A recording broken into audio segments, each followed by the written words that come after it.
Cancer, merci de me rejoindre pour cette extension. Allez, on va parler de cette clarification. Alors, la 9 de bâton, ici, qu'on avait également, j'ai oublié de vous le dire d'ailleurs, qu'on avait également dans la position de ce qui va venir vous aider. On parle de la ressource, on parle de la prise en main.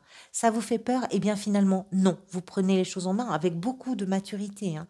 Un roi, c'est quand même un personnage qui en a vu, qui en a vécu. Alors, homme ou femme, c'est pareil. Mais ce que cette énergie mature nous fait comprendre, c'est qu'il y a l'expérience, c'est qu'il y a déjà des connaissances, c'est qu'il y a déjà un savoir. Donc les peurs, oui, d'accord, mais on y fait face. Et on y fait face avec euh, une conscience, encore une fois, de ce qui peut vous mettre en état de fragilité ou de vulnérabilité et de la ressource dont vous disposez pour aller au bout des choses. Vous relevez de sacrés défis personnels sur ce mois de juillet. Vous relevez, vous vous engagez réellement, concrètement, dans un ralliement peut-être, dans quelque chose qui peut fédérer aussi autour de vous. Vous vous engagez concrètement dans des choses qui peuvent vous exposer. C'est peut-être ça aussi l'idée. Mais vous y allez, hein, vous ne reculez pas. Vous y allez.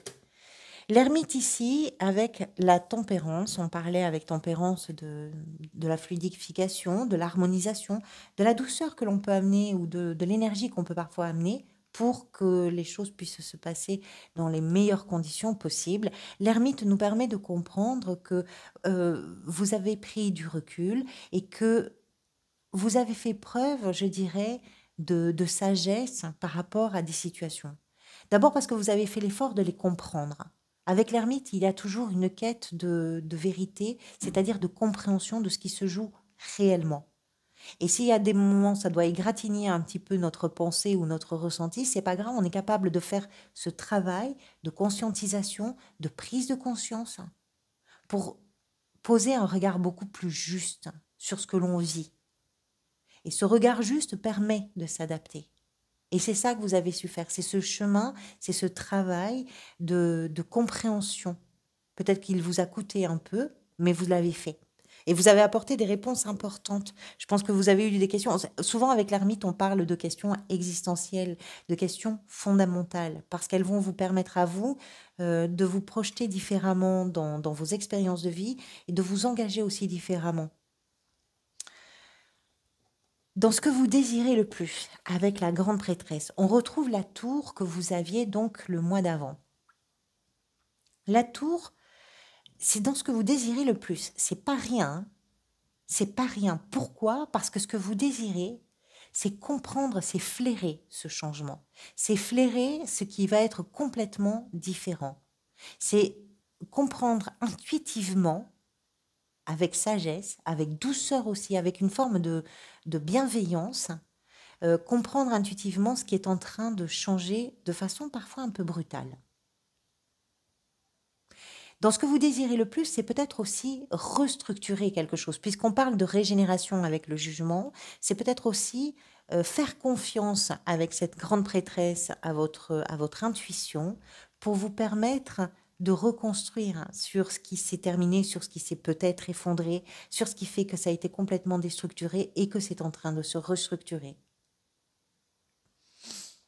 Ce qui peut venir vous aider, c'est la 5 de coupe qui nous en parle avec la 9 de bâton.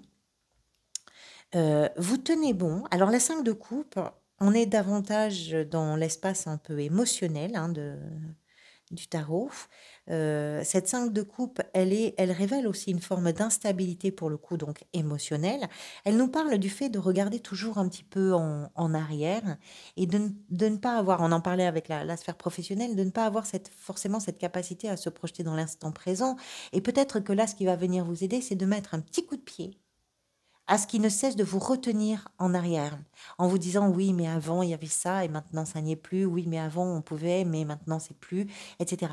Et là, c'est de tordre un petit peu le cou à cette humeur nostalgique, cette humeur un peu parfois maussade ou morose en tout cas, qui fait que c'est plus compliqué pour vous de vivre l'instant présent et surtout c'est compliqué de vous rendre compte de ce que la vie vous offre de bien, d'agréable, de plaisant, parce qu'il y a des belles choses. Tout n'est pas effondré. La réalité de cette carte, c'est ce qu'elle vient vous dire, c'est il y a de très belles choses. Il y a les 3 coupes renversées peut-être, mais il y a 2 couples ici, 2 couples qui sont debout. Et ces couples-là, elles sont pleines de vie, pleines de promesses, pleines de douceur, pleines de choses, pleines d'opportunités. Et c'est ça qui va venir vous aider. C'est peut-être aussi de prendre conscience, malgré la fatigue, que en tenant bon, en allant au bout des choses, vous allez pouvoir vous rendre compte de ce que la vie vous offre, de doux et d'agréable. La 10 de denier, ici, dans le défi avec la reine de coupe, je dirais que c'est... la 10 de denier représente d'une façon générale, c'est une carte d'abondance. On a une forme de stabilité, on a une forme de tranquillité d'esprit, la famille est à l'abri, le budget est bien maîtrisé et bien géré, le travail rapporte, il y a une sorte d'équilibre comme ça qui crée une abondance. Une abondance dans laquelle on se sent bien, dans laquelle on se sent confortable, etc. Et puis il y a aussi l'idée du patrimoine, de l'héritage, de ce que l'on transmet. Ça peut être en termes de biens matériels, mais ça peut être aussi en termes de valeurs, ce que l'on reçoit de ses parents, ce que l'on transmet à ses enfants, etc. Dans le défi, vous avez avec cette reine de coupe toutes ces notions-là. La reine de coupe, je vous disais fallait prendre soin de quelque chose. Peut-être que c'est ce sentiment, ce dont il faut prendre soin. C'est ce sentiment aussi de...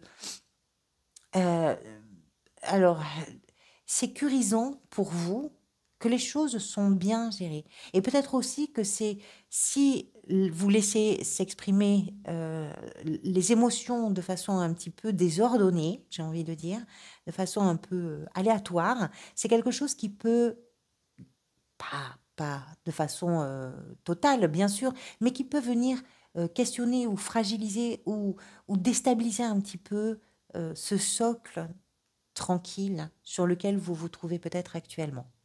Alors tout le monde n'est pas dans une situation financière, confortable, etc. Mais on parle d'une abondance. On parle d'une abondance par rapport à vos valeurs, par rapport à ce qui est important pour vous. Au-delà des finances. Ça peut être financier, ça peut être ailleurs. L'as de denier dans la sphère professionnelle. Je vous disais l'instant présent, pourquoi? Parce que l'as de denier nous explique que vous êtes peut-être en train, là, en juillet, de mettre en terre la graine de ce nouveau projet, de cette nouvelle idée, de cette nouvelle perspective qui, elle, va fructifier, qui va se développer, qui va vous permettre de faire une récolte d'abondance, là aussi, par rapport à des attentes précises que vous pouvez avoir en termes d'argent, en termes d'acquisition, en termes voilà, c'est l'as de denier. On voit cette main qui amène ce denier. C'est une valeur sûre, c'est une valeur qui va démarrer, qui est porteuse de promesses qui sont sûres, qui ne demandent qu'une chose, c'est enraciner. Voilà. L'instant présent, c'est un instant créateur finalement. La 6 de coupe qu'on retrouve ici, dans la sphère émotionnelle, sentimentale et relationnelle. Alors, comme je vous disais, la 6 de coupe, c'est toujours une carte un petit peu particulière parce que effectivement, c'est comment dans vos relations, ce qui est plaisant, dans l'idée, dans la perspective de vous lancer dans l'aventure, de l'aventure ou des aventures ensemble, ou je ne sais pas, de répondre aux invitations, de répondre à tout un tas de choses qui peuvent être assez stimulantes pour vous, assez motivantes. Ce que cette 6 de coupe vient nous dire, c'est peut-être que ça va vous permettre à vous de retrouver cette insouciance, de retrouver cette légèreté, de retrouver cette joie-là qui est en lien avec une période de votre vie qui est antérieure, où vous n'étiez pas, on va dire, enseveli, c'est peut-être un peu fort, mais où vous n'étiez pas, oui, allez, on va utiliser ça, on va l'assumer ce terme, enseveli sous une tonne de choses qui ne vous permettaient plus vraiment de rire, de profiter, voilà. Trop de choses venaient, on va dire, piétiner le territoire de votre joie, de votre insouciance. Et vous voulez retrouver ça.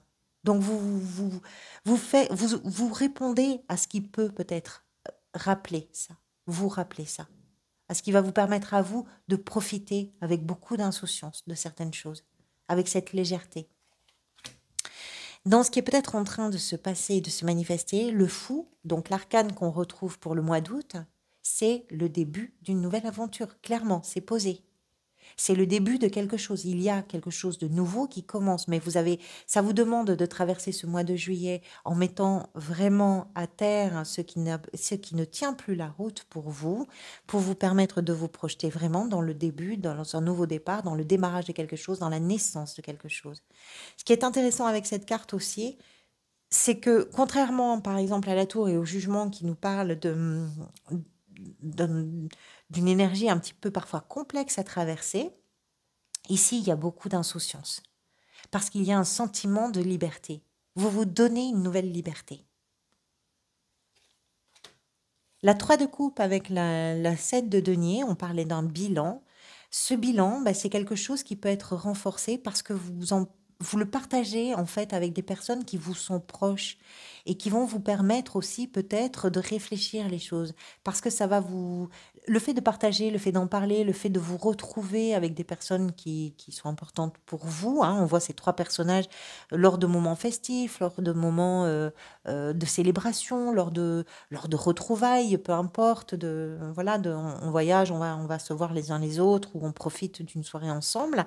C'est quelque chose qui permet d'échanger, qui permet de se comprendre, qui permet de questionner, qui permet d'apporter des éclairages différents. Il y a du soutien, il y a de l'entraide. Ce bilan que vous posez à la fin du mois de juillet, c'est un bilan qui est accompagné, qui est soutenu, qui est aidé par un entourage qui vous est proche, qui vous est cher.